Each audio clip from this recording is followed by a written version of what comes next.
How's it going, ladies and gentlemen? Welcome in to the 2026 Sun Conference Baseball Media Day. We're excited to be joined by the head coach of the Florida Memorial Lions heading into year two in Miami Gardens, Coach Roberto Ramos. Coach, how we doing, my friend? I'm doing okay. Thank you. Thank you. Happy New Year for you.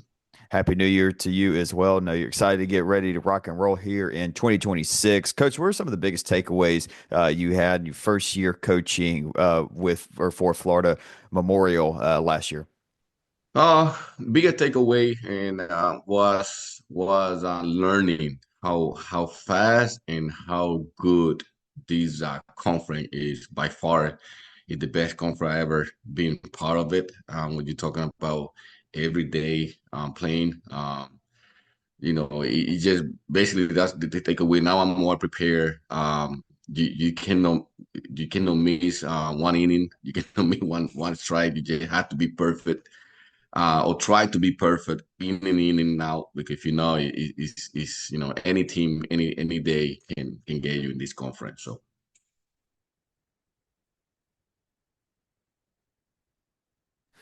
Yeah, very difficult conference. Are able to pick up some wins at the end of the year to end 2025 on some momentum heading into the offseason. Coach, here are some returners that have really attacked the offseason and have made some strides forward that you're excited to see playing for the Lions here in 2026. Yeah, returning. We're very happy what we got this year coming up. My last year, I kind of got a little bit to the job late, and recruiting was very minimum. Now we got about 28 new players, so we depend a lot on them. But returners that we really depend on. I mean, we're talking about a few guys in the pitching mound, which is Jamal Johnson. He was very good for us last year, coming from the bullpen, and I think he was the best pitcher we have number wise. And then, but we had also Jesus Portillo. He got a few good outing last year as a sophomore. He coming to the junior year. He looked strong. So those two guys are really we were very excited about them. Also in the offensive side, we got Armando Ramirez at right field. He did very well last year. We brought him from D1 last year, and then we got Martinez at first base. We excited about him and Chris Carata. Those three guys, five returners, we kind of tried to build the team around them and allow them to be leaders during the fall, and they did a good job. So hopefully we can see they work very hard. So hopefully we can see the how good they did during the fall. Coach, you mentioned 28 new faces with the Lions baseball program this year. Who are some of the new players that Lions fans should be excited about? We got a few freshmen. Actually, the we expecting a lot of them. One of them is Mark Juan. He's a right-handed pitcher out of Venezuela. Actually, grew up in Miami and then went and finished his younger year in Venezuela. We excited about him. He will probably be in the rotation. We also have a guy from a freshman from the DR. He had a little bit of pro. He played 1 year pro ball, left-hander guy, Darling Felix. We are really expecting that he do what he can capable to do. Also, we have Daniel Lopez and shortstop, freshman, a true freshman, but he's a big guy, 6'2", got good hand, switch hitter, so he be in the middle of the lineup. As well Gregory Lear, catcher from us. He's a freshman. He's an older freshman. He sit out last year because he played a little bit pro ball too, so we had to sit him out. And we look forward for those guys to really help us in the lineup this year. Coach, it wasn't just a lot of new players that you've added. You also have added on to your staff, brought in Ricardo Ferrer for to be your pitching coach. Do you talk Yes. to us a little bit about him and what he's going to bring to your program? Oh, he been great for us already. He played pro ball with Colorado Rockies in the past. So he's the older guy. In the 40, I say older, but I'm older than him. So he been in Miami for a while already. Um, he have brought these training, almost the pro type training for the pitchers. He had to get, he got the pitcher around. He have taken guy from I just say, from how they got there and how they look now. I never see somebody to have pitcher or a group of guy in the bullpen or in the pitching staff that have improved so much in 3 or 4 months. So we're very excited about the pitching staff this year. Last year it was a something that we kind of fell short. This year recruiting was focused on pitching and catching, and I think we did a good job. And bringing him to the staff, it's just been it been. I'm blessed that I'm glad that we have him, and we will see that my pitching staff have improved from last year. Yeah, you know how important it is to have a strong staff and a deep staff in these 4 game sets here in Yeah. Sun Conference baseball. Like you talked about last year, a big learning year for you in your first year. It's the best conference that you have coached in. How would you describe Sun Conference baseball, coach? Oh, it's like I got a lot of friends in recruiting. I get together with some of the friends from the past, and they tell me what do you think? I said, well, it's like a kind of coaching in a very maybe a rookie ball, pro ball, rookie ball. I mean, everybody have arms. 2 or 3 guys that throw about 90, 93, 95. Last year we saw a guy throwing 98. So it was just like, whoa, wait a minute. And then you cannot make a mistake. That's the one thing that we learned. And then I'm trying to preach my kids this year. Practice are very hard this year. We focus on detail. We had to make every play in practice because I'm trying to teach him in this conference. If you make a mistake, it's just very hard to come out of it, because the amount of good player that everybody has.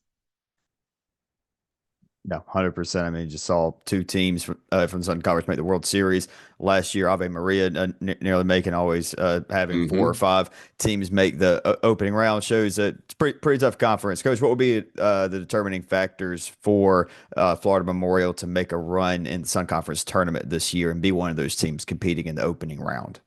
Well, we got to be better at the mound, and like I told you earlier, we have focused recruiting on get better on the mound, and we did. Um, and we have to catch the ball. Basically, this is the conference that everybody gonna hit, everybody gonna throw the ball hard, and everybody gonna be solid in the pitching staff, and we just have to catch the ball. We have to be a good defensive team so we can keep team we can compete with these big time team like Southeastern, like Weber, like Keiser, San Thomas. We just have to play good defense. We have to throw the ball well, and I know we know that we're gonna be able to hit. We just need to keep those guys close. Coach Roberto Ramos, Florida Memorial, thank you so much for your time, my friend. Good luck this season. Thank you. And next up on Sun Conference Baseball Media Day, we head to Sarasota, Florida, talked with New College of Florida head coach Eric Skoglund.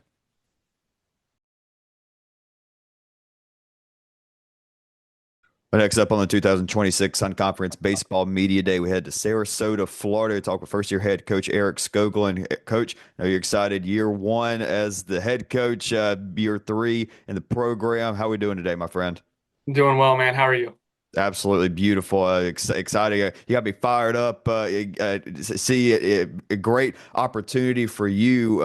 First time being a head coach at the college level. Know you're really excited to take off with the program. Just talk to me what you're looking to accomplish your first year as head coach of the Mighty Banyans. Yeah, look, man, kind of our identity and what we're going to do here this year, especially, is we're going to execute the fundamentals. You know what I mean? We're going to run on and off the field extremely hard. We're going to hustle in and out of the box. We're going to do the little things right and execute because that's what it takes. You got to be able, especially at this level, at the NAIA, you got to really make sure you handle the small things, and that will take care of the rest. So we're really just going to focus on, you know, playing clean baseball, taking care of the baseball, attacking hitters, putting the pressure on the other team, and just execute and play for each other and love the game and have fun. So I'm really, really excited. I'm excited about the culture that we have here this year. I'm excited about how we handle our business. We're efficient. We get our work in. We're prepared. We're organized. Um, and the guys are bought into it. So we're really excited on the future, and especially this year. Last year, you were the assistant coach in the Mighty Banyans' first year in Sun Conference competing in baseball. It was a very solid first year. Coach Mariano Jimenez, obviously director of athletics at New College, was also the head coach last year. Can you talk about first year playing in the Sun Conference and the foundation that you as an assistant coach and other assistant coaches, and of course, Coach Jimenez established early on in the program? Yeah, absolutely, man. I think one of the things that we wanted to do is hold the boys accountable, show them what it takes, and kind of build that path that way. We want to try and get everyone as much experience as possible because ultimately our team was extremely young the last 2 years, and just gain experience, let them develop, mature physically, mentally, understand that the college level of baseball, especially in the NAIA, as you know, man, it's uh it's a grind and it's good competition. So it's like these guys have to learn pretty quick, especially being young players, what it takes to have success. And I think we had some last year. And I think it's just continuing to add depth, experience, and have these guys mature. And I think we're going to put ourselves in a really good spot. Coach, I know you pride yourself in pitching. Obviously, rotation at New College of Florida. You were a pretty good pitcher up the road in Orlando at UCF, as well as spending 3 years with Kansas City in the big leagues. Talk about what you want to see from your pitching staff early on in the year and just getting them finding their stride, playing their best baseball come Sun Conference, and especially postseason time. Yeah, look, I just want our guys to go out there and attack hitters, be fearless, eliminate any free bags and walks. I think if we can do that and let our defense work, we're going to put ourselves in a really good position to win some baseball games. We have a really good defense. We didn't lose many guys. We lost two guys that were starters on defense, and replaced them with some pretty good guys. So if we're able to just attack, execute, and just go after guys, man, I think we're going to put ourselves in a really good spot. And that's what I'm really excited for. We had a bunch of guys make some really good strides this offseason, and they came back in the fall and they're completely different pitchers. So that's promising to see. Um, and yeah, we're fired up for that.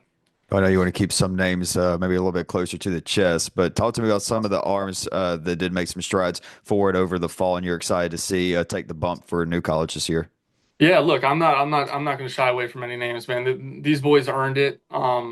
Ryan Swartz is one that comes up to he struggled a little bit last year throughout the season, but there's so much promise. He's a big physical kid.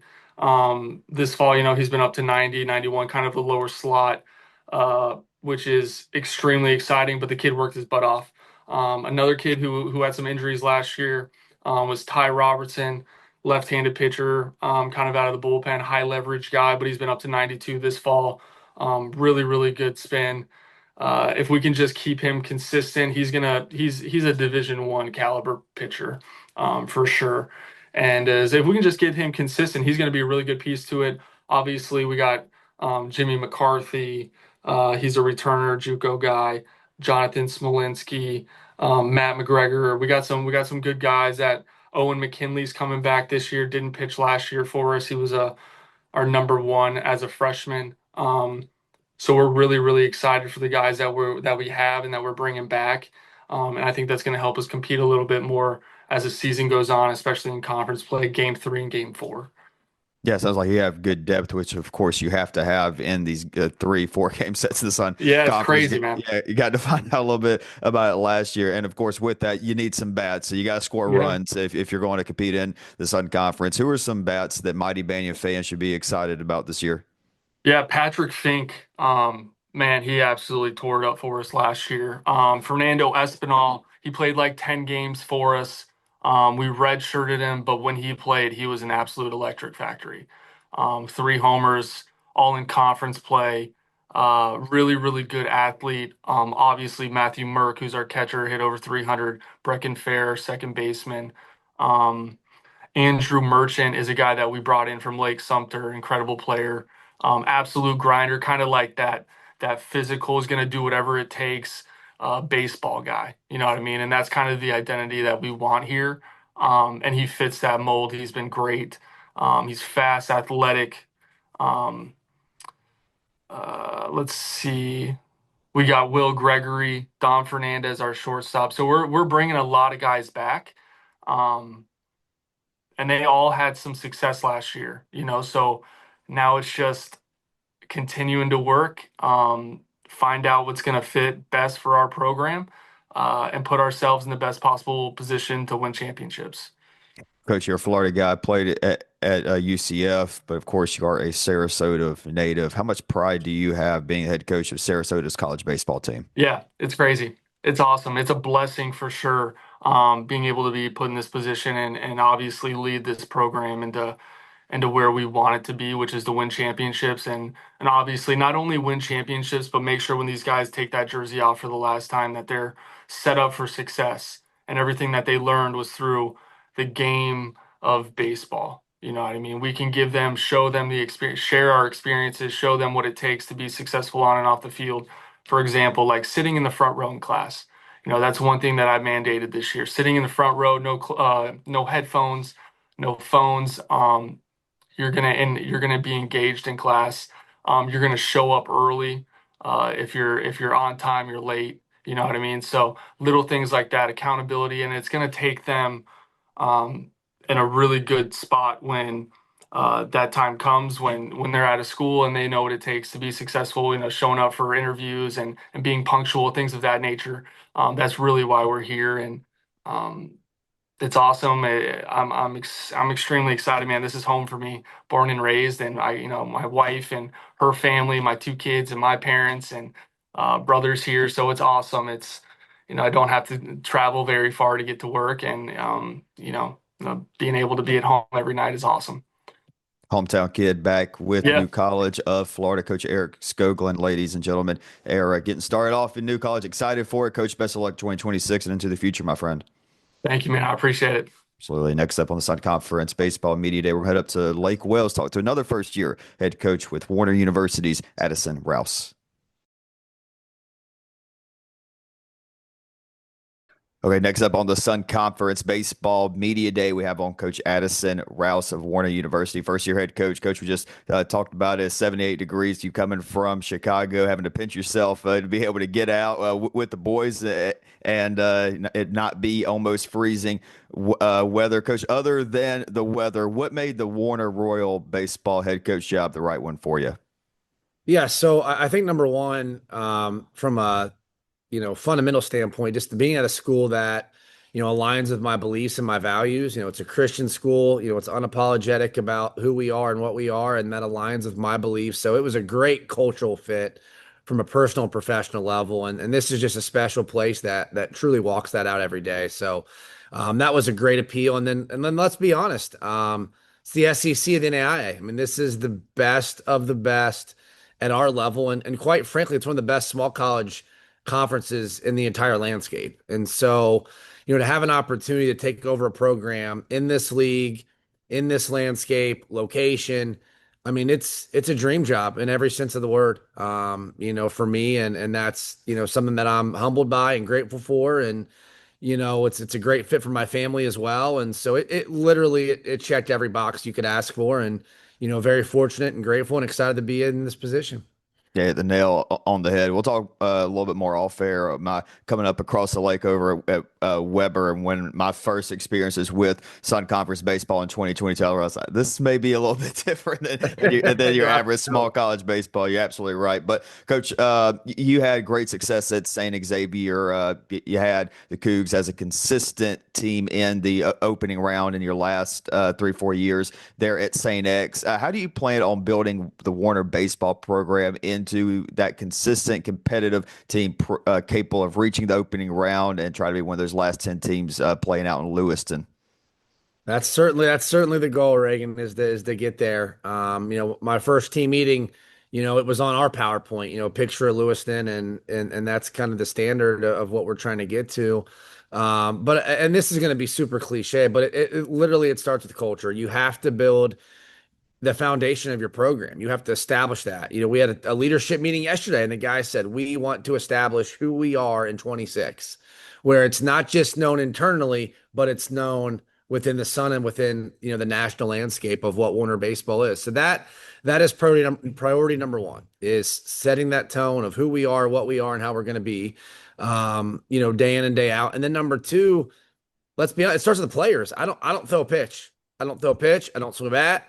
So we got to recruit the right guys. And, obviously we have to recruit the right fits to Warner. That's a no-brainer. But then we got to recruit guys that are talented enough that can compete at this level. And I think, once they get here, then you got to develop them, but you got to get the guys that metrically, culturally fit within your program and who can compete in the sun. Then you get them here, you make them better, and then I think you let the boys go play baseball. And that's what we did at St. Xavier. We knew what we needed to do there, and then we identified it. And my hope is that we can replicate that and elevate this thing down here at Warner and get the Lewis and Idaho and play for a national championship. Yeah, set the rotation, set the lineup, let the boys go get after it. At that point, Coach, talk about setting the culture. I think that can definitely say that's going to be a theme for 2026 for you. Talk to me about how you would describe the brand of baseball you want to see from your team this year and moving into the future. Yeah, it's going to be a very exciting brand. It's a little bit different than the Southeastern, not Southeast, but the Southeast landscape. Right. I feel like when you come down here, and I used to do it when as a Midwest Northern team, you'd come down to the South and it's power, it's home runs, it's doubles, it's play for the big inning, and we are way different than that. We are going to steal a ton of bases. We are going to play small ball. We are going to be aggressive, relentless. I call it NASCAR, just left turn. A bunch of left turns, and we're going to score runs by putting pressure on you and moving the baseball and always being in play and just being super aggressive. So that's going to be our brand. That is going to literally be how we want to play as fast as possible and create as much havoc as possible. And then on the mound, we need guys that, this is a place you need power pitching.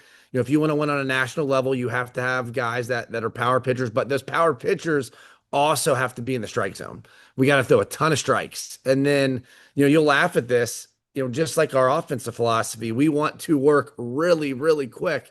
If I had $1 for every time I said tempo, we'd have a clubhouse right now.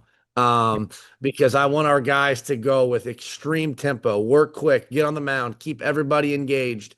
And so our objective is to spend as little time as possible on defense and as much time as possible on offense. You do that by extending innings and scoring a bunch of runs. And then on the defensive side, working really quick, throwing a bunch of strikes and making plays behind our guys. So hey, you got me fired up. I'm a football guy, but play football. You were talking about some time of possession, flipping the field. Yes. I love it. I love it, Coach. Well, speaking of arms, like I said, you got to have power arms. You got to have good arms in this conference. It's a yearly tradition after the NAI baseball season. It's like, all right, how many pitchers from the Sun Conference are going to get drafted this year? It's been an awesome thing to see over the last few years down here in the Sunshine State. You brought in some good arms. One guy that really stood out to me, Harper McClendon from Murray State. Talk a little bit about what he's going to bring to the staff, and what are you looking to see from some of the new arms and maybe some returners that have stood out in the pitching staff so far for you?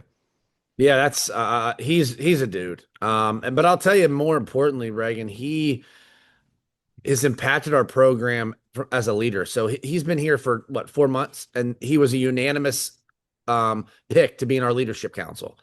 And so it just shows you the testament of his character and who he is as a person. He is an incredible young man and has led his fellow pitchers in every sense of the word. A great, great young man that is made a huge imprint on our program before ever throwing a pitch. And then on the mound, he's legit. He's been up to 95 this fall. It's power. There's moxie. He's competitive. You get on the mound and it's a dude you want to get behind because he just carries himself with, and it's not arrogant. It's just an awesome persona of, again, the word moxie, confident. Those are all things that kind of come to my mind. And that's how he's been. So he's going to throw on the weekends for us and be in a big role. And then we signed another young man another Midwest boy out of Wabash Valley named Aiden Murphy, and he's going to be he's really good and going to be in our rotation. Then we have a couple returnees that, Trenton Chenard and Jeffrey Almanzar, that were guys that they've thrown a lot here, but they haven't been in that big time role yet. And we're going to ask them to step into it. And they had great falls, and they've earned it. So we're looking forward to seeing what they can do with the freedom to step into those big prominent roles and go help us on the weekend. Coach, you mentioned you want your lineup to be fast, still a lot of bases. Who are some guys that are going to help you execute that plan in the lineup this year? Yeah, so our best returning hitter, I think, is Jorge Piera.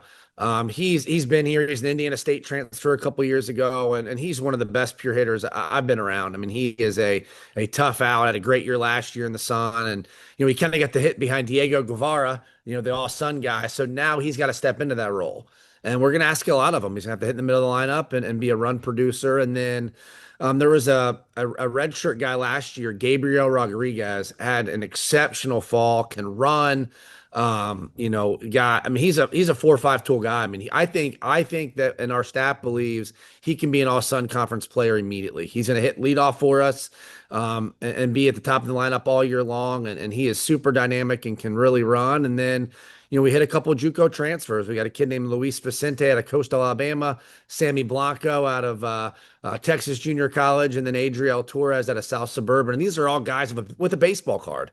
So they come experienced with some history. And I think that's going to be really beneficial to our team to have some guys that have been in battles, been in wars, and have some experience. So it's going to be a dynamic lineup that we're excited to unleash and let them go play fast and go play free. And like I said, create a lot of pressure. Well, Coach, everything you've said so far should have Royal baseball fans really excited for 2026. Talk to Royal Nation right now and get them hype up for the 2026 season and the Addison Rouse era overall, man. Well, I don't think I have any problem bringing energy or excitement. So, but here's the deal. This is a special place. I call it the Warner effect. And when you're on this campus, you feel the presence of just. I say it all the time. You feel the presence of Christ. You feel the great people are here, and so like I want this to be an environment where we can be Warner's team. Like, this is a special place. Come support us. The weather's great. It's a Friday night, Thursday night, Saturday afternoon. And, you're going to see an exciting brand of baseball. I mean, I'm not calling us the Savannah Bananas, but we want this to be fast and fun and entertaining. And, I want you to show up to a baseball game and be like, dude, these dudes are fun to watch because they not only play a very exciting brand, but we also want to compete our butt off. And I know again, it's cliche, but we want to be gritty and tough. And, one of our culture, and I want to throw this in there, one of our culture, slogans and mantras, Reagan, is to lock the gate. And so when you come into Lake Wales and you come into Warner, we're going to lock the gate and we'll let you know when you can leave when we're done. And we want our guys to have that mentality and just that mantra and believe in it. And then my hope is that it can spread to our stands and our campus, and that we can, be a place to come support on a Thursday, Friday, and Saturday, because it's a great brand of baseball with great men that are on that baseball field. And at the end of the day, Coach, it's Sun Conference baseball. You're talking to a guy. I'd say I'm up there, one of the top 5, maybe Sun Conference baseball watchers in the last 5 years. Okay. It's a phenomenal brand of baseball across the board. Coach, you've got me fired. Even that diploma says Weber International University. I'm excited for some Warner baseball this year. Coach Addison Rouse, thank you so much for your time, my friend. Good luck this year. I appreciate it, Reagan. Thanks for having me. Yes, sir. Next up, we have Ave Maria head baseball coach Rob Cooper.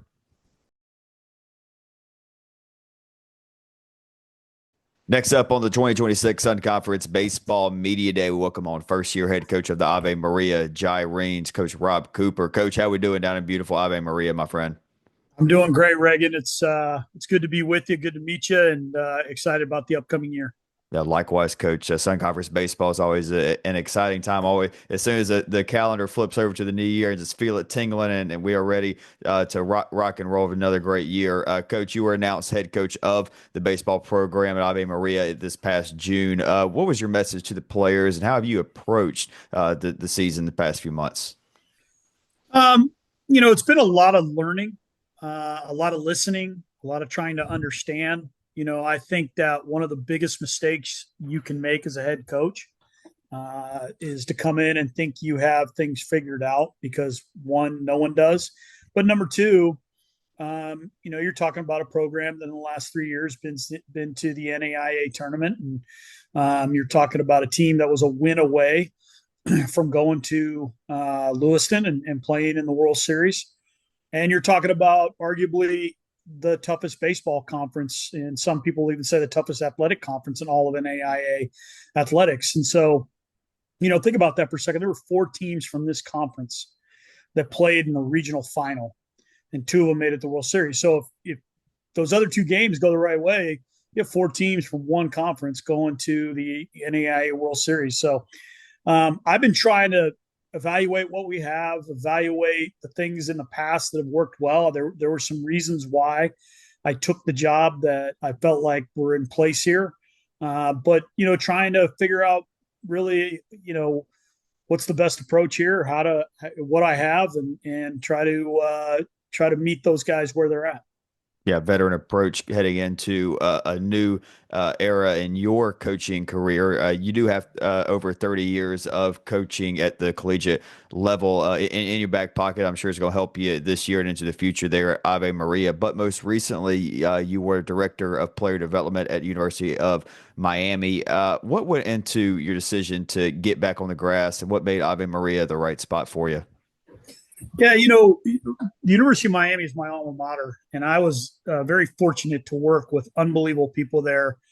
The head coach, JD Arteaga, and I were teammates and have known each other for over 30 years.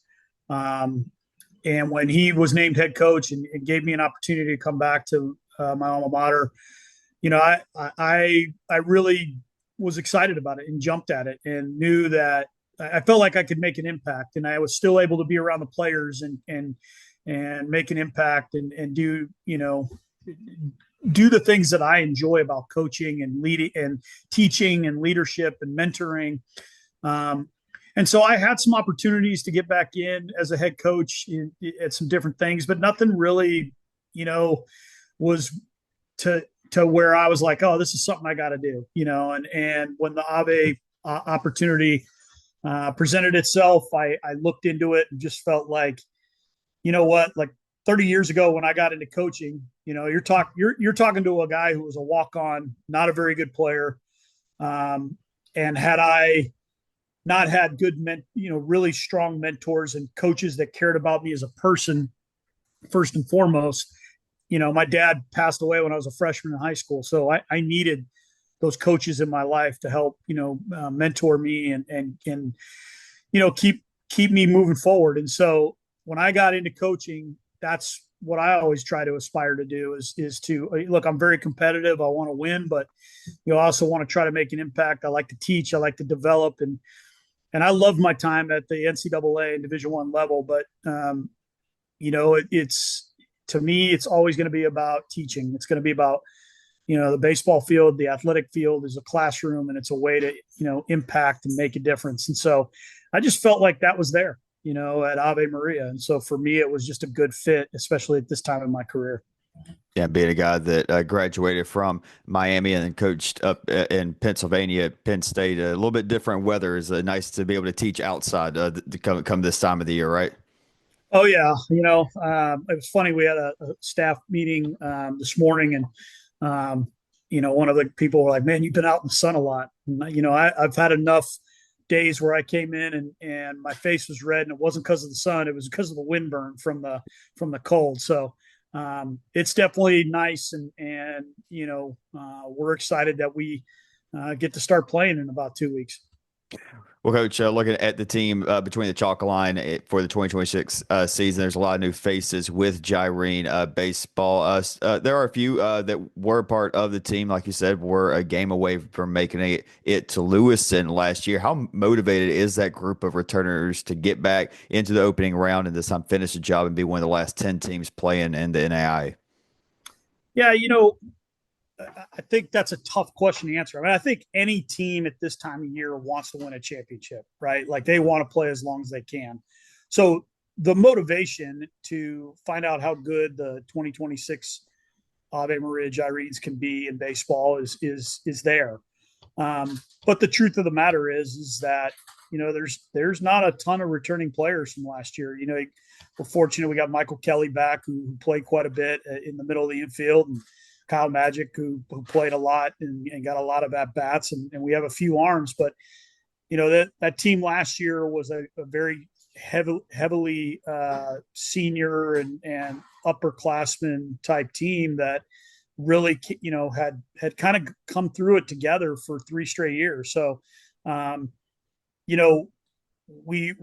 like my guys. I think we've got a bunch of guys that really care and want to work hard, but it's hard, and it's hard to really evaluate where we're at. It's kind of like I said, like I'm trying to learn, I'm trying to understand, and this time next year I'll have a much better feel for what my team should look like at this time of year, going into the schedule that we have and the conference that that we play in. So no question what Ave has shown over the last 3 years, there's the possibilities are endless. So you're always trying to win a championship, regardless if you have the personnel or not. But we're still trying to figure out what our identity is as a team. Well, Coach, how about on the mound? Who are some guys throughout the fall that really stood out to you and you expect will play a big role in your pitching staff this year? There's been some guys that were kind of banged up in the summer that were working their way back in. And if I go off of like what they've done in the past, like a guy like Ryan Young, he wasn't banged up, but he was kind of ramping back up in the fall. So towards the end of the fall, he got to pitch a little bit more. Isaac Hines, the same thing. These are guys that had, pretty good numbers last year and have made an impact here at Ave in games that matter. But those guys got to keep building up, and I haven't gotten to see a ton of them, right? Again, only getting to see them a couple weeks in the fall because of where they were in their development and getting back ready to go. I do like the development of, Chris Rizzola is a true freshman from, the community school of Naples that is a lefty that, kind of really came on in the fall and showed some promise. And we're going to need to piece it together, right? I think that we're going to, as coaches, need to put our guys in the best situation possible to maybe, kind of use them in short bursts and try to, get a new look in there. But the cool thing is that the goal is to continue to get better and better as the season goes, and we'll see what we have. But it's kind of like what I was saying. Like a lot of this for me has been learning what we have and not knowing what they're really getting ready to go up against. But I will tell you this: we got a bunch of good kids that have worked hard so far. Yeah, there's no doubt. The team, as it looks in early January, is going to look a lot different come early February, even once you get the guys out playing some games, get the bullets flying, and obviously come March, once you get into conference play, hopefully got things figured out a little bit more. And same could be said there in the lineup. Are there a couple of bats in the lineup that have stood out to you in your time at Ave Maria so far? I think Michael Kelly had a very good fall for us, and kind of really set the tempo just in general with the way he practiced, the way he played. Kyle Magic did a really good job, especially towards the second half of the fall. I think early in the fall, he was, trying to press a little bit, as do I think a lot of the guys were pressing. I mean, when a new coach comes in, I think that a lot of people forget how tough that is for players, right? It's even the young guys couldn't look at the older guys and go, hey, like, what do we need to expect here? Because those older guys are like, I don't know. I've never played for this guy. We don't know what, he's going to do differently or the same or what to expect. By the end of the fall, I felt like things were starting to really kind of come together and guys were starting to kind of understand. And so, again, it was a learning process for all of us. And so I'm really kind of curious to see, as we get going and as we face adversity and we start playing and we do some things, like how guys are able to relax and kind of settle into being players, or what they, the kind of tension they put on themselves, or, because Reagan, right now, and every coach will tell you this time of year, everybody's bought in, right? Everybody in the team's bought in. And that's, you haven't put up a lineup yet. You haven't made out, who's playing, who's starting, who's doing this. And so, when adversity hits, whether it's individually because you want to play and maybe you're not in the lineup, or you struggle because you're not you're not producing right away, or it's an injury, or you just get beat as a team. Those are the things that'll test you. So I'm excited to see how we handle the heart of what comes with the baseball season. Yeah, I mean, it's a long season. I know trying to get a foundation started in your first year, Ave Maria. Talk to Gyrene fans. What can they expect, and the people around campus of Ave Maria, what can they expect from a Rob Cooper coach team with the baseball program? Well, I mean, I want guys to really embrace the the times that are hard. So look, I think that competitive people will choose to compete. They'll choose to play hard, and I think that when you really find out how good you can be in anything, forget about athletics, forget about baseball, academics, a relationship, business, whatever it is, you have to be willing to embrace the tough times. You got to be willing to embrace failure. I think that so many times we do everything we can and it comes from a good place. Like we want to be successful. We want to show well, but we do a lot of things as human beings to avoid failure. And when you really realize that failure is just part of the admission process, meaning, it means if you're attempting something that you really care about and you quote unquote, fail, that means it meant something to you. And now there's a chance to get a lesson out of it. There's a chance to learn from it. And so learning is never a bad thing. But you have to be willing to, number one, hey, I'm not going to be okay with failing. I'm not going to be like, all right, look, I didn't win, or I went 0 for 4. But if you're willing to go out there and compete and give, those days where you feel like you got 50% in your tank, give 100% of your 50%. If you can do that day in and day out, then when the game is hard and you're struggling and the game's talking to you and trying to teach you something, then you can learn from it and the team can get better. So, I hope that when people come see us play, they'll see guys that play hard, regardless of the score, the outcome, the weather, what's going on. And because I just think that translates into everything that an individual does. If someone can count on you when you're having a tough time, but you're showing them that you can show up every single day, that translates to life. Coach Rob Cooper, excited to see what you do in year one, 2026, my friend. Good luck, and we'll definitely be talking soon. Yeah, I appreciate it, Reagan. Yes, sir. Next up on Sun Conference Baseball, it's Media Day. We head to St. Thomas, talk to Coach Jorge Perez.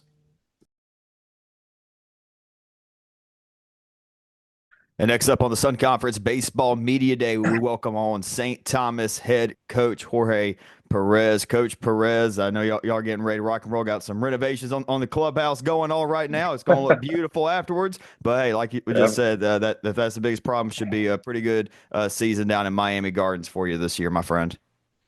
We hope so, man. We hope so. I think we're excited about our team. We're excited about our program with the guys we have around. Hoping to do a little bit better than we did last year, but I think we're on the correct road. So we'll see. Okay, so let's talk about the offseason, the many months since May. How has St. Thomas baseball attacked these last few months, and what's going to be key for the Bobcats to get back into opening round and competing for a red banner here in 2026? Well, the good thing is that, about 3 years ago in 2024, we had a very big freshman class that we were excited about. And we had a bunch of young kids. And they're all starting to become the players that we thought they were going to become. It's about 3 or 4 core guys that I think are going to be that had pretty good numbers last year. Again, they were a little inexperienced, but I think they're going to come back and have good years. We had a very good recruiting class. We worked extremely hard to try to fill in some gaps that we thought we had. I think our pitching is very deep. It's going to be strong throughout the season.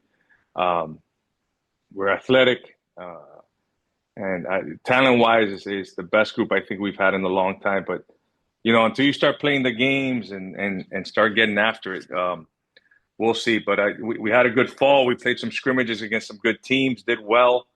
So I think we're ahead of where we thought we were going to be at this time of year. So. We'll see, man. We'll see when they come back. Remember, they were gone for about a month and a half, so we'll see.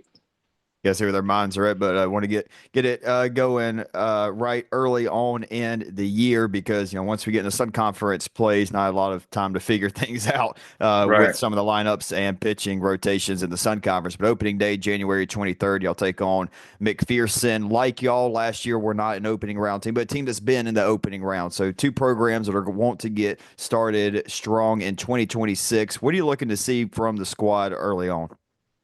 Well, to be honest with you, it's we're playing so early. We're playing right when you're allowed to start playing, and that's it's very early for everybody. It's about 2 weeks in, but we start school on the 12th. We're gonna probably go 2 days for about a week or so, and then a week later we're playing our opening day. So we tried to prepare for it. We gave the players a bunch of stuff to do during the off season, so they come back as ready as possible. Um, but I'm just looking to see, see where we left off in the fall, see if we can continue. We did pretty well at the end of the fall, and see if we're still in stride. It's hard, at the very beginning it's difficult because pitchers are on pitch counts, or guys are just getting out there seeing live pitching. I just want to be very aggressive, um, and I think I just want to see the players see how they progress from the fall.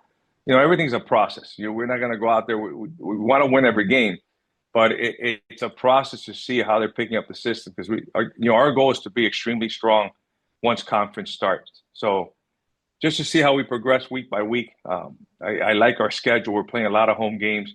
We're playing a lot of ranked opponents. I don't know if you saw our schedule. I mean, again, we're back. You rank our schedule throughout the year. I think we're again top 3 in the country with the teams that we're playing throughout the year. But I think it'll get us ready for the conference, and I feel pretty good about it, to be honest with you. Coach, you know how important it is to have an ace at the top of your rotation, win a lot of these Friday games in Sun Conference play, and win games against tough competition outside of the Sun Conference, like you just mentioned. And like you said, the group of guys that are now juniors at St. Thomas, they are really strong. Juan Fernandez, one of those guys anchoring the rotation, 8 wins, a sub-4 ERA in 2025. Talk about how Juan finds success navigating elite lineups here in the Sun Conference. Well, I think Juan, even those numbers are a little misleading. If I would say the second half, he probably had a 1 and change ERA. He had a couple of rough starts at the beginning of the first 2 or 3 outings, which wasn't like him. He was a pitcher that we got from Miami-Dade, had great numbers, experienced guy, really knows how to pitch. So having him in the top of the rotation, it makes a huge difference. Good thing about Juan that he's come in great shape. He wanted to make his last year a memorable one for him to be, from what I saw. Lost some weight, the velocity's up, slider looks better than it did last year. He did really, really well in the fall in the couple innings that he threw in inter squads and everything. So he looked great. And we have some guys that we recruited that had good numbers at the junior colleges that they came from that are going to be pitching right behind them.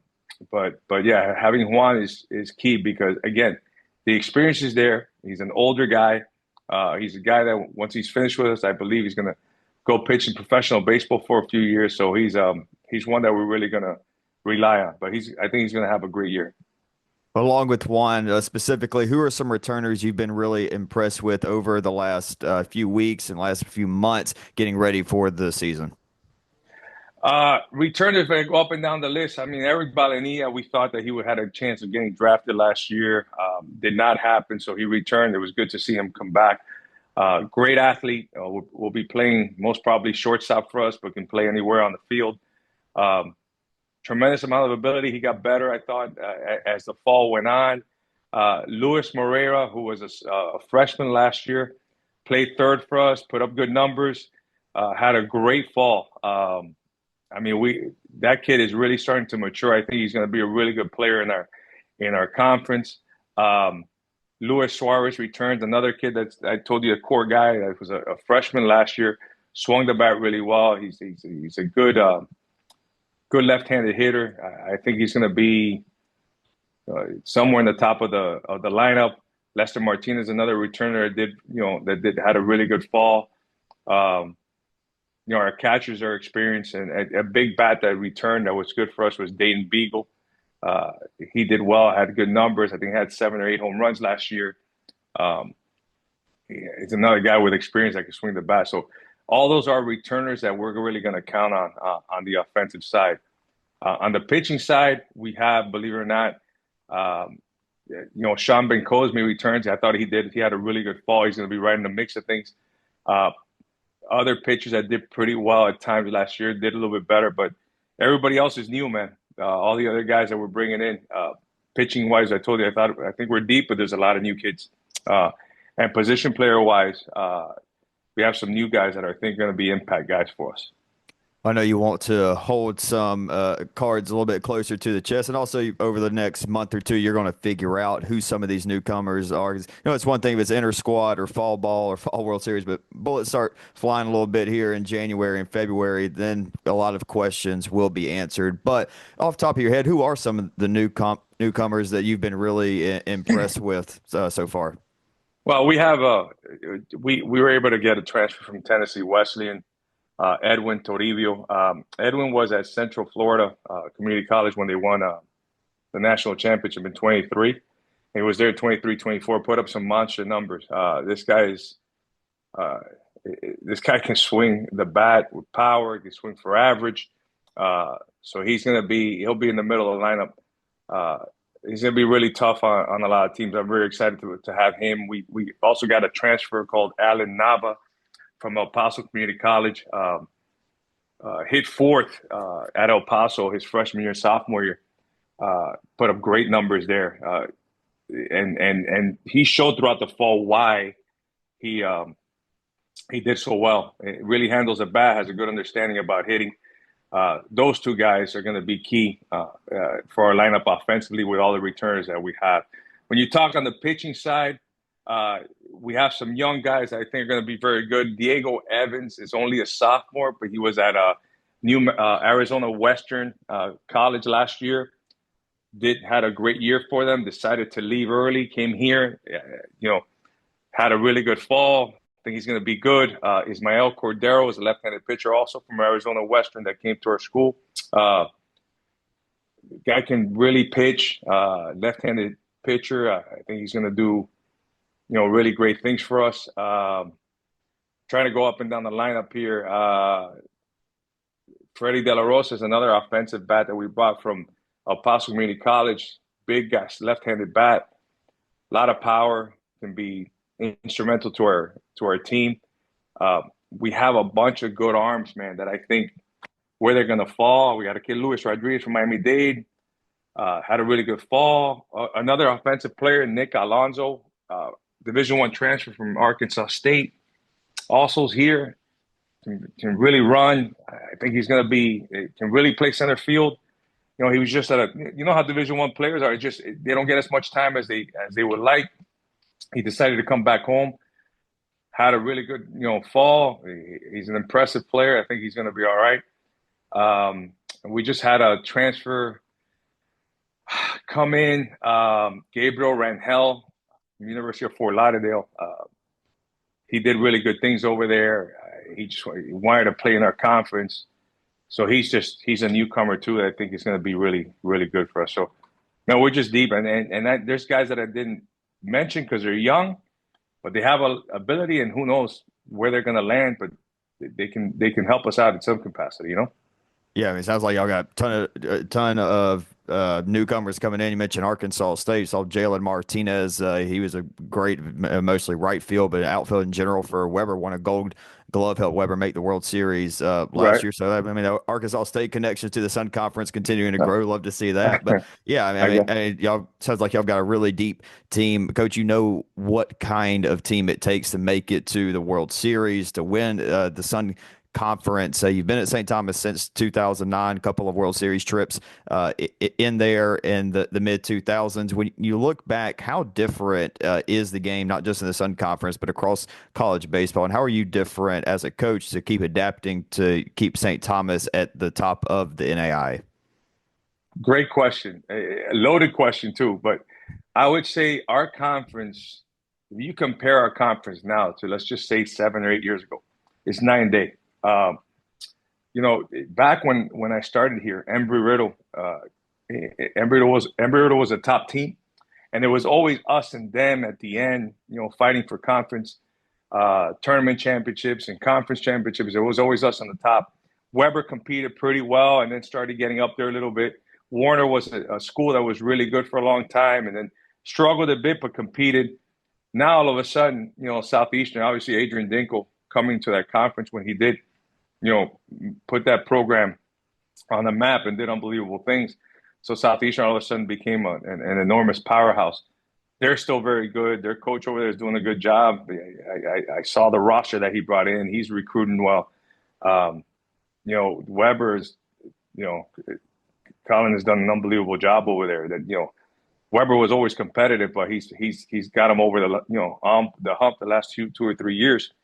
They've been tough, especially on their field, man. On their field, they're extremely tough. So they've improved a lot. And then you go up and down. Warner has a new coach, but it looks like he's brought in players. They're competitive. Ave Maria, they've gone through some coaching changes, so it's been a little up and down, but they're competitive. Keiser's always good, obviously. Kaiser's been good for forever. They're always competing at a high level. So our conference is just tough, man. And I don't know about the other sports. I know football, there's tough teams, and I know basketball is tough. It's not easy. I understand all the other sports, but I just know the baseball part of it. Dude, it's a grind. It's every day, every game. You can't just show up, hey, we're going to win today. No. It doesn't work that way. You don't play well.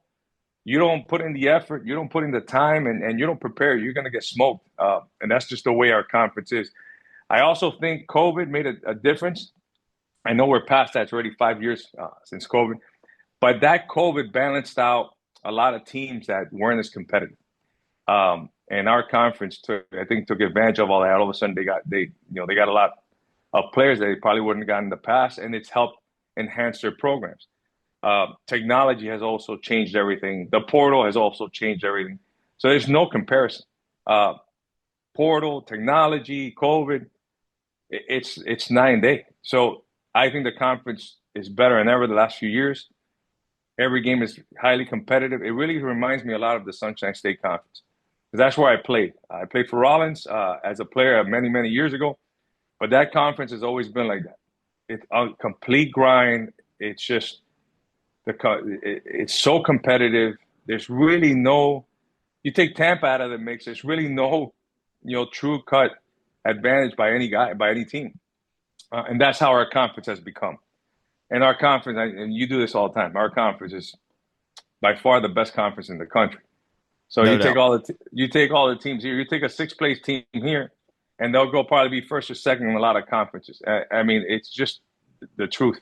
Look what happened last year. Ave Maria snuck in there, last team to get in, and they're a game away from the World Series. A few innings away from the World Series. If we would have gotten in, we were the last two teams standing that they were making a decision on. We go in, we probably would have made a run too. It's just you get out of this conference everywhere else. Not that it's going to be easier, but you just can't compare it, man. The experience that we have of just beating each other up and going anywhere else, we're probably going to be better than everybody else out there, No, 100% agree. And I've talked about it with different sports and different leagues. Yeah. And I'm not going to say those sports and conferences here on this platform, but I will say there is no doubt when you start talking about the elite conferences of the 19 NAI conferences, the Sun Conference is the highest level of baseball week in and week out. It just is what it is. And I mean, don't get me wrong. You have your LC States, you have your LSU Shreveports that are phenomenal of course. programs that are not in the Sun Conference, Georgia Gwinnett, even in the same region. But we're talking about a week in and week out, and like you mentioned, Ave Maria, who was middle of the pack Sun Conference team for most of the year last year, the year before that, they had their best player get drafted by the Nationals, and they almost make it to the World Series Right. up at Reinhardt. It's phenomenal baseball coach, Coach Jorge Perez. Thank you for your time, my friend. Best of luck this season. Appreciate it. I'll talk to you soon. Yes, sir. Next up, we're going to kick it over to Weber International University head coach Colin Martin.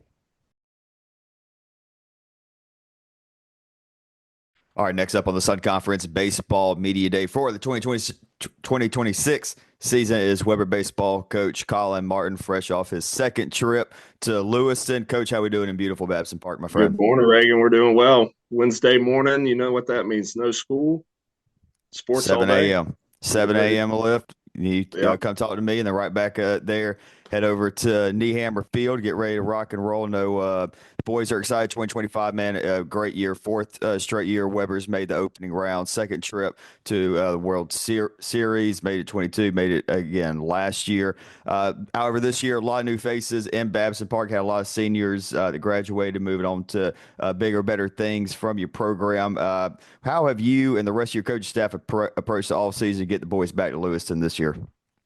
Well, it started with recruiting. I mean, obviously that didn't sneak up on us. We knew we were going to have a lot of turnover in some way, shape, or form.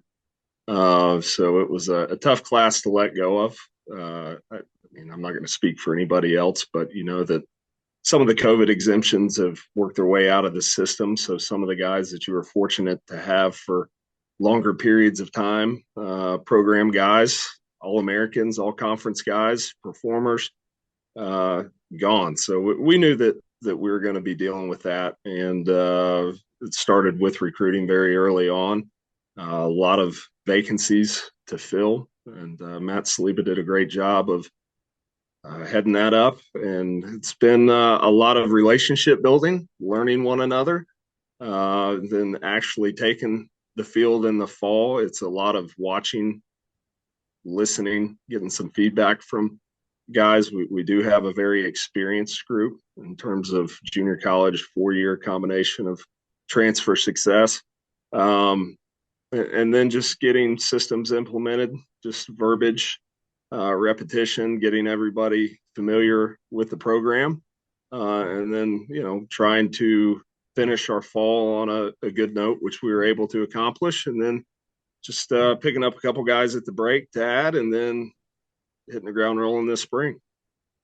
Yeah, I mean, we've seen years past the Shreveport Southeastern teams that go on to bring Red Banners home. They usually have quite a few JUCO or 4-year transfers come in, and y'all did a really good job recruiting. Like I said, shout out Matt Saliba. We'll talk about him and the rest of the staff a little bit later on, but y'all did bring in a really good group of transfers. JUCO baseball blog ranked Weber 4th amongst NAIA teams in this year's JUCO class. Like I said, you brought in some 4-year guys as well. Who are some new faces that you expect will play an important role early on here in 2026? Well, first, I don't think it's any secret that starting at the top with myself, we're a bunch of JUCO bandits here.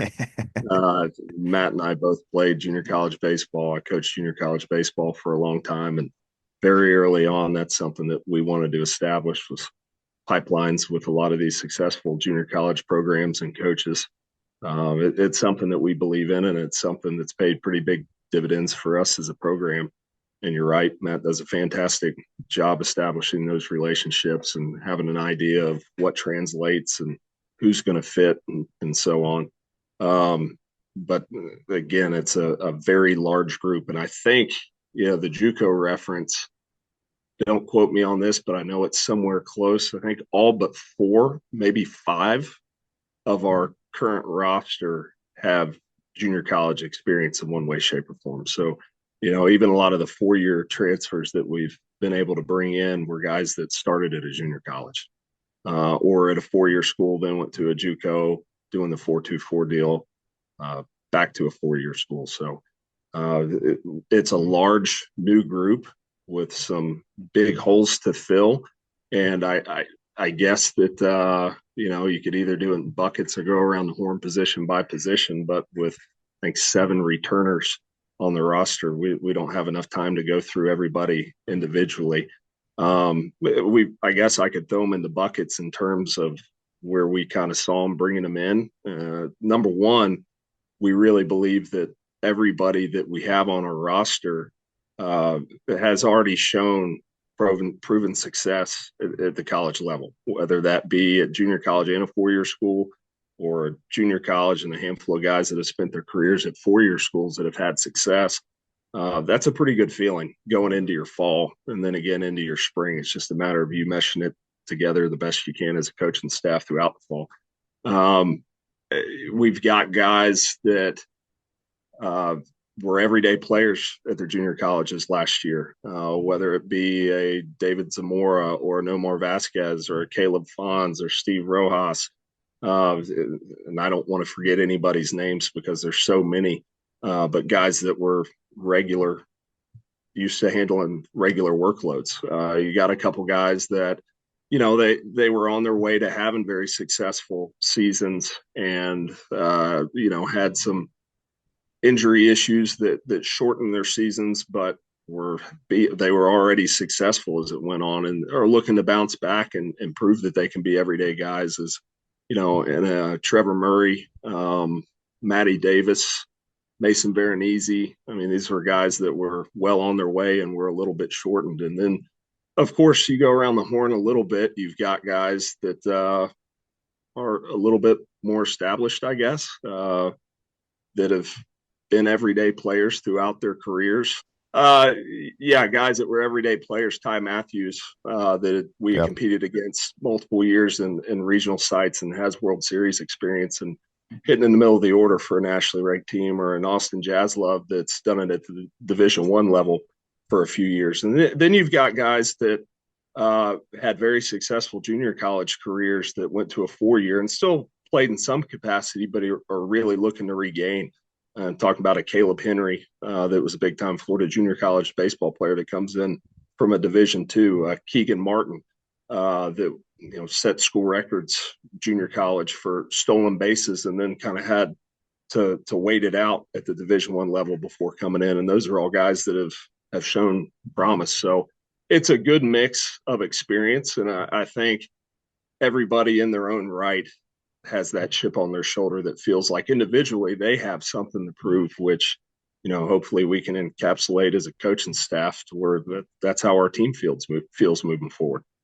Yeah, you got a good feel for these guys, whether you played against them like Ty Matthews, who I would say had a great time up at Marion, Indiana, with Indiana Wesleyan, made it to a World Series a couple years ago. Y'all competed against them in the opening round last year, like I said, or junior colleges that you've recruited from over the years. One returning player coming back, though, that performed really well last year, Jalen Martinez. I mean, batted .317, 7 home runs, I think 47 RBIs, and it was also a ABCA Gold Glover in the outfield for you. You can talk a little bit about his experience coming back, his presence on and off the field. Obviously, he knows the way you want ball to be played as a big-time returner for you this year. Yeah, obviously Jalen had a fantastic season last year, and his game really showed up. And just a quick story on Jalen, and I won't mention the coach or the school. We're good friends, professional acquaintances. We've matched up in postseason play. They're on our regular season schedule now, but at the end of the day, we were both in on Jalen and throughout the recruiting process. And his window was pretty short, and it was pretty late in the summer. And of course, he ends up coming to Weber, and we were very grateful for that. But I got a call from this coach who's a friend of mine, and he has known Jalen basically his entire life. I think coached him some alongside his son growing up, and his words were, "You got Jalen Martinez. That's a really good get." Okay, and he said, "I would not be surprised if he's not the guy that jumps off the page initially, but he does a lot of things very well, and he's gritty, he's competitive, and he's what you would call a gamer." He goes, "I could see him being a guy that even if he has to wait his turn early on, that doesn't end up being one of your big pieces down the stretch." And I had a conversation with this guy last year in the postseason, and I said, "Man, that was spot on." And that's what he was for us. I wouldn't say he definitely did have an unproductive fall, but I feel like at the end of last fall, he felt like he left a little bit to be proved, but he didn't panic. And he worked while he waited, and he didn't have to wait very long. And then his game showed up. He was the guy that coaches love the story where they get in there and it just, boom, it happens for him right away. And then he earns the right to be in there every day. And then he's one of your catalysts down the stretch. And he had some really big moments for us last year. Obviously winning a national Gold Glove was big, and give a ton of credit to our outfield defensively last year because we could line it up in a few different ways. And we had some really good defined roles where everybody played very well. And just as a whole, they all played very well defensively all year long. And Jalen did a good job on both sides of the field, left and right, and threw the baseball exceptionally well. And it's not due to sheer arm strength. It's just he had a knack for getting to the baseball field in it cleanly, getting rid of it quickly, balls on the money. And we kind of looked up at the end of the year and we went, I mean, this is going to be a guy that's considered for a National Gold Glove. He had that kind of season defensively, but he did it offensively too. And he did it in his own way, being a leader all the while. And I think there's a different presence with him now, and coming into the fall, that was very evident. He is one of our more vocal leaders, and he led from the front in terms of how he goes about his business. I think he's more comfortable. I think he's more confident. Our expectations are very tempered, and that's been communicated to him. But he does a lot of things very well. And he's into the game all the time, which is a coach's dream, and he does it for the right reasons. So I think he's primed to have a great season for us. He's the kind of guy that makes other players around him better in a lineup on your roster. So very pleased with what Jalen's done thus far and looking forward to his success coming up. Yeah, I mean, I remember being up in the booth early on in the year. It's like we got about 5 guys that I think could start on 90% of the roster, not only NAI, but a lot of small college baseball. And it's a good problem to have, obviously. Colin, tell them about some other returners that have made some good strides forward, maybe looking specifically on the pitching staff side for you. Well, unlike the transfer group, the new faces, this one's a relatively small group. And I would say that all of them have made some positive strides in their own regard. Of course, talking about Jalen, Skylar Schultz is another guy who's improved his game in a big way. I'm really pleased with Skylar. We all are as a coaching staff. And not just what that means in terms of production, because you can dream on that. Again, I feel like our expectations are very tempered as far as that goes. But just in terms of the shape that he's shown up in, he took some of the things that, he might have lacked in the field. And we're talking about little things that are just kind of woven in the fabric of who you are as an overall baseball player. It showed up with increased mobility. His foot speed big time has increased. He's much more comfortable throwing from different arm slots. Played a really good third base for us in the fall. He's going to see some time there, and at first base as well is something that we're working on. He's much more versatile. His swing is in a much better spot. So looking forward to see what he's able to do for us. And he's another guy that leads by example day in and day out. Greg Borey is a guy that has come a very long way in a short period of time. And we talk about, work while you wait. He waited for a while last year before he started getting into games. And part of that was due to the success that our bullpen was having, and just the time frame, the ebbs and flows of the season. You look up, you're halfway there and it's conference, and there's a different feel and meaning to that. And there are already some established roles, but from about the midpoint on last year, he really started to improve to the point where we felt like he was a reliable option. He showed up in better shape, picked up where he left off, has cleaned his delivery up, and stuff's taken a tick up, and he showed very well for us this fall. There's still yet to be some roles defined. I think a lot of that is going to take care of itself, but he's done a great job. And I think all of our returners have done that. Ryan Franklin's a guy that we didn't get to see much of last year. It seemed like he was riddled with the freak injury bug. I think he got in a couple of innings last year, but it was late. And we focused more this summer on just getting his body and his arm back in shape and making sure that he showed up strong, ready for a good fall. And he progressed very well throughout the fall. He could be a guy that's in the mix for a good chunk of innings in some way, shape, or form. Steve Nitch is another guy that we've got back. He should see some more time behind the plate. And, last year there were 2 guys, and it was not I guess to his detriment, but no knock on him personally. But the two guys that split the bulk of the time behind the dish last year were tremendous field generals. But he was in the thick of it offensively in the middle of our lineup, especially from about, a third of the season elapses and he's kind of in a pinch hit role, and he excelled in that. And then all of a sudden he's hitting in the middle of our order in the World Series, and had a great job, hit 373 or 375 or something for us last year. So he's a guy that we're excited to have back. Jesse Kuzmich is improved, and that's a guy that there's some expectations on him last year. I think he's a lot more comfortable. I think he's a lot more confident. And again, with the pitching staff, there's going to be a lot that's up for grabs, but potentially he could be a guy that eats a very important chunk of innings up for you in one way, shape, or form. And then Mike Quello was a guy that's still that, we talked last year athletically, physically, and he's proven that he can do it at the college level because he has done it.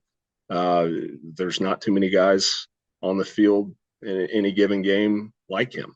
He can change the game for you immediately. It's just a matter of finding that level of consistency. But he's improved his all-around game. He's made some adjustments with the swing. He looks good early on. He knows he's got to compete for regular playing time, but wouldn't be surprised if he's not poised to make a big impact for us this year. All of those guys have done a really good job, and forgive me if I missed anybody. Well, just the guys that you've mentioned, just about all of them, I can think of moments last year they did step up in big roles. I mean, of course, Skyler 3-run walk-off against Warner in conference play last year was big in many, many moments for all of those guys. Even Ryan, getting to see him at the end of the year, he did pitch well. Excited with what he can do with a healthy 2026. Hopefully. But, looking at your coaching staff, it's rare.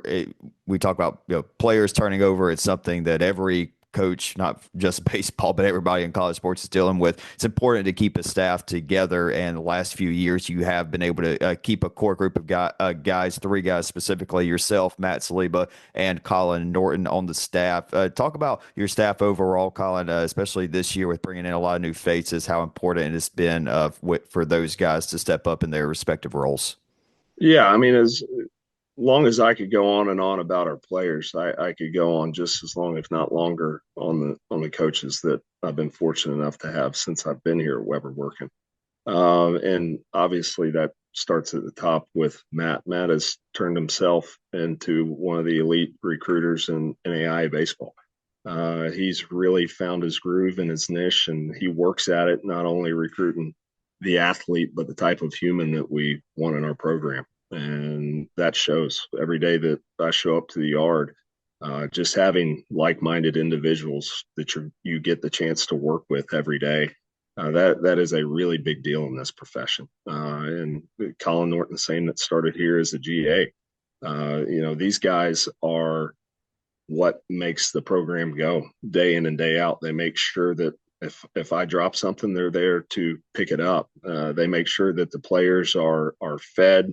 They get to sleep so that they can go out and play and compete. Like their job, they take very seriously to make this program the best that it possibly can be. And it doesn't stop with those guys. Aaron Kerr's back for his second year now.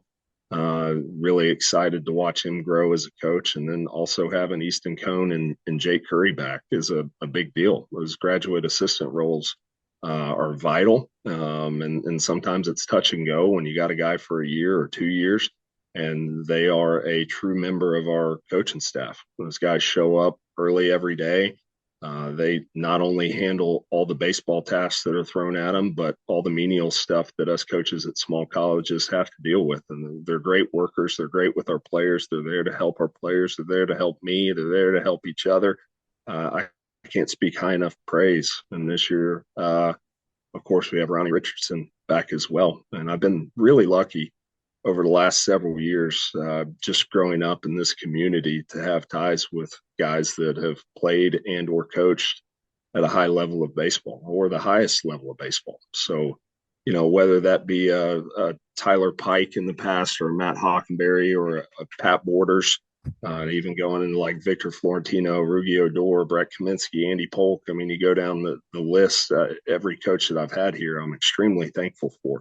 And there's just this continuity between those coaches. It's like when one leaves, they still stay in touch with the program and with each other. It's kind of like everybody knows everybody, even if their paths never actually crossed.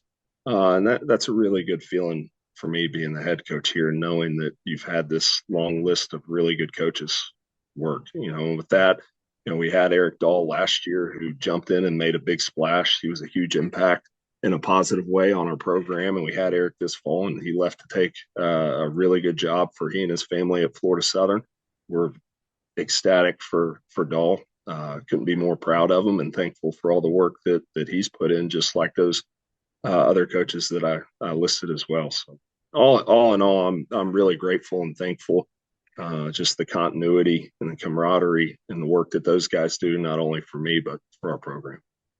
Yeah, and of course it helps that your former coach when you were a player, Weber's just down the hallway from you with Brad Niehammer. Well, Colin, last question for you, man. Starting this season off with a familiar Sun Conference foe, Thomas Nighthawks, coming down for you. Head up to Georgia or to Alabama, take on Faulkner. What are you looking to see from your squad in some early season tests against some really solid opponents?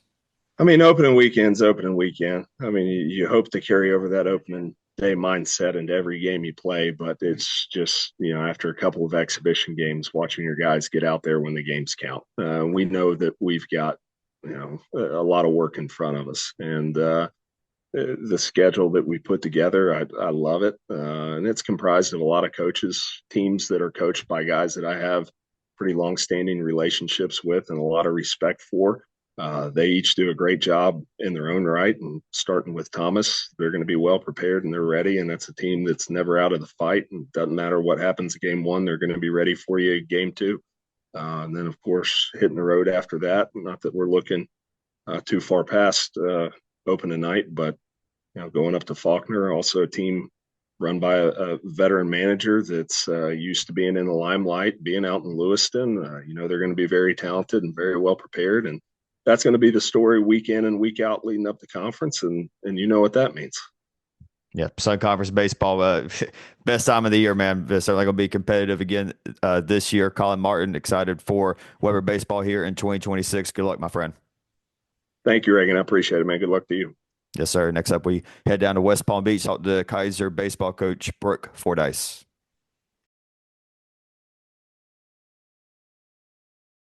Next up on the 2026 Sun Conference Baseball Media Day, we welcome on Keiser University head baseball coach Brooke Fordyce. Coach, how we doing down in beautiful West Palm Beach, my friend? We're doing great, Reagan. I appreciate you having me on, and looking forward to another grind in the Sun Conference Baseball League. You said a Sun Conference baseball, man. It is a bear, and like a lot of teams in the Sun, you got a lot of new faces coming in 2026. Talk about how you and your staff have approached this offseason to put a team together to be in the best position to fight for another Sun Conference title and make it to the opening round. Try to be what everybody's doing. Try to be one of the last team. It's hard, right? We try to recruit the best possible talent out there and the best fit for Keiser baseball. And you know this, the ever-changing world of recruiting, the portal makes it a little bit tougher. But, that's our job. And we go out there and we embrace it and we look for the right fit for us to come in and understand what we do. And what we've done here at Keiser University is compete every day. So we're pleased with what we have. Coach, looking at your pitching rotation specifically, you bring back a couple of key pieces. One really headlining pitching, not just in the Sun Conference, but in the NAI, returning in 2026 as Kyle Keys, first team All Sun Conference member. And I mean, I think a lot of people watching know how hard it is to be one of those select group of guys. What are you looking to see from Kyle and the rest of your pitching staff in 2026? So Kyle Keys is a great competitor, had a great year for us. Unfortunately, at the end of the year, he had a health issue, which wasn't allowed to pitch in a Sun Conference or a regional. But he's back healthy and ready to go. So we asked him to be the competitor he is, engage in it, and I'm sure he's going to have a fantastic season. Along with our other pitchers, I think we've got more depth this year, which I do like. We try to prepare them for, that Sun Conference and how hard it is to play, not only just 3 games, but now a 4th game in the Sun Conference. So we tell them the weekend is going to be a dogfight, and let's engage and embrace it. Well, Coach, looking at your lineup, you did graduate some big bats. Of course, Simon, phenomenal year last year. Ed Berry, phenomenal career in West Palm Beach as well. Who are some returning bats, though, that made some strides forward this offseason? You think will play a big role for you this year? I mean, really, we only have one truly, and that's Jeremy Garcia, our shortstop last year. Had a really good year. Has come back, hit the weight room a little bigger, and he's committed to have even better senior year. So, we lost most of our offense, but I've got some new guys in that are gonna, pick up where hopefully we left off last year.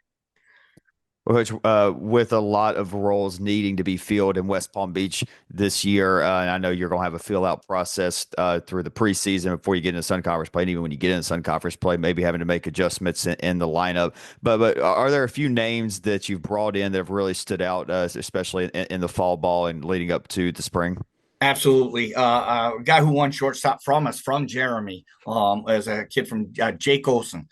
He's going to be above average shortstop, which is hard to say in this league. And then, we have Maddox Shaver, second baseman, who's come in and just won us over. I mean, grinder, plays hard, plays good defense, swung the bat well. And then we've got a big left-handed hitter, Avery Dozy, that came in for us, will solidify first base. And then, a couple outfielders within Jaden Ross and Cameron Hancock. Coach, you've mentioned it earlier. Really talking about the staff getting them accustomed to facing the lineups that they're going to see down here in the Sun Conference and in the opening round of the NAI. I mean, NAI baseball it has really taken off over the last few years, especially. But the Sun Conference baseball. Prior self being one of the top conferences in the NAI. Coach, after many years of coaching in the Sun Conference, how would you describe Sun Conference baseball? Well, first off, let me say I really appreciate what you do for the Sun Conference baseball and the promotion and you understanding the pulse of it and how hard it is across the country. You've done a great job and keep it up. But we all know the Sun Conference is very special. It is a grind. I think we have in case in point last year, if you look at, we had 4 teams last year in a championship game in an opening round, right? That just speaks volumes. It really does. And I'm not knocking anybody across the country, but it is special here. And so I think what you look forward to on a weekend is you're going to see talent, you're going to see a good game, but you're also going to see a tooth-bearing fight, and that's what I love about it. And the coaches I respect, the players I respect, and we all lay it on the line and see what happens on the 4th game. You said it, Coach. Appreciate you for the kind words. But like you said, the only conference in baseball or softball, obviously softball play in the same time of the year. Only one conference had 4 teams with a chance to make it into the World Series. Y'all, Ave Maria, obviously Weber and Southeastern. Coach, going to be another great year down here in the Sun Conference. Coach Brooke Fordyce, I appreciate you for your time, my friend. Good luck in 2026. Thank you very much. Yes, sir. We head up to Lakeland, Florida now to wrap up. It's the Sun Conference Baseball Media Day with head coach Gabe Grinder of the Southeastern Fire. All right, ladies and gentlemen, we conclude Sun Conference Baseball Media Day with second-year head coach of the Southeastern Fire, Coach Gabe Grinder. Coach, beautiful Lakeland, Florida, great year one back at your alma mater. How's everything going, my friend? It's going well. It was a good off season for us. Had a really good fall with the guys, and glad we can get back into it now and get after it here this spring. Well, Coach, obviously y'all finished second overall first year, making it to the championship, losing to a really, really good team, obviously, in LSU Shreveport. If you don't know about them, I don't know what to tell you. Get your head out from under a rock or something. But talk about your team, how y'all have approached the last few months in the fall, heading into year 2 and building on the foundation you built in year 1. No different. It's always we reteach the program every year. We stress execution, perfection on stuff, and making sure we practice at a really up-paced tempo and push the guys. And we've done that again throughout the fall and currently doing that here 2 days into spring practice. So we're really just continuing to do what we've done and making sure that we can do stuff at a really high level. Well, Coach, you had a lot of guys, graduate. Some of them playing pro ball now for you, especially on the mound, which I know that's where you have a lot of pride in.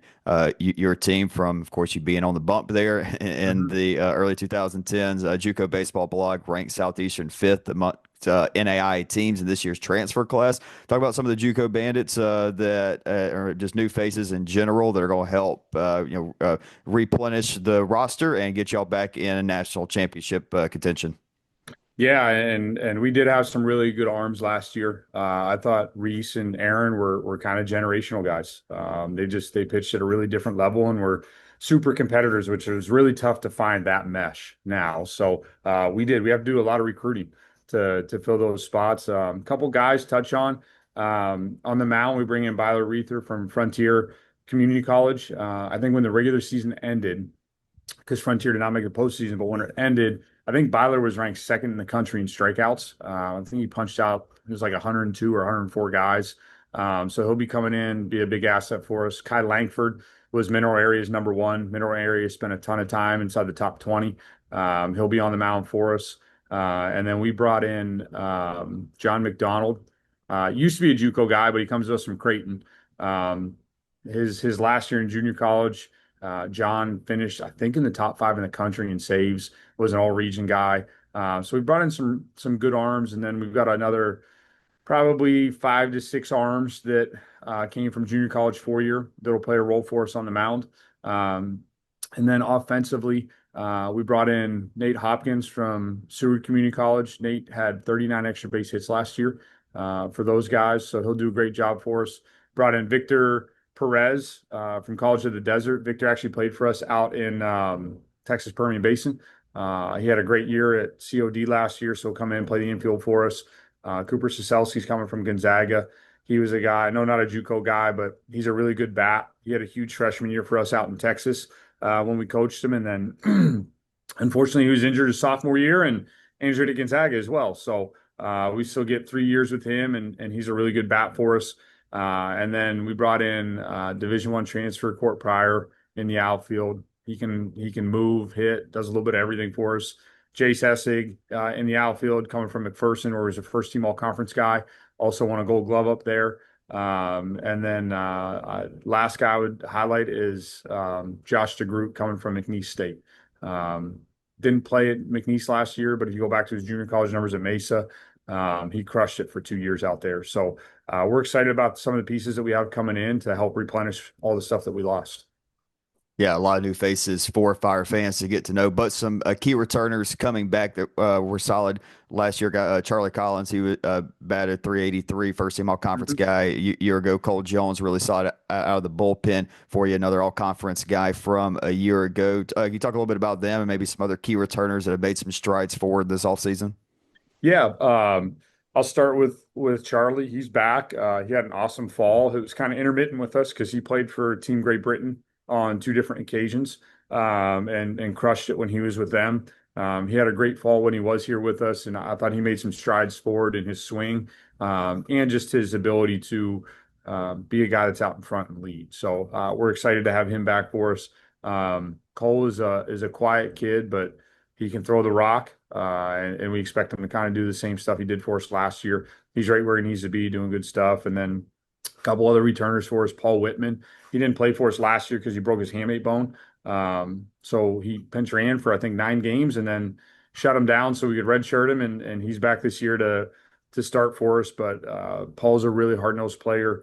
Will hit somewhere in that top half of the order for us and kind of play a little bit of everywhere. And then I think Mike at Yearwood is a guy who's made some huge strides for us on the mound. He started out for us at the back end of the bullpen last year and kind of faded out a little bit, but he's been one of our better arms on the mound this fall. He's made a lot of strides forward.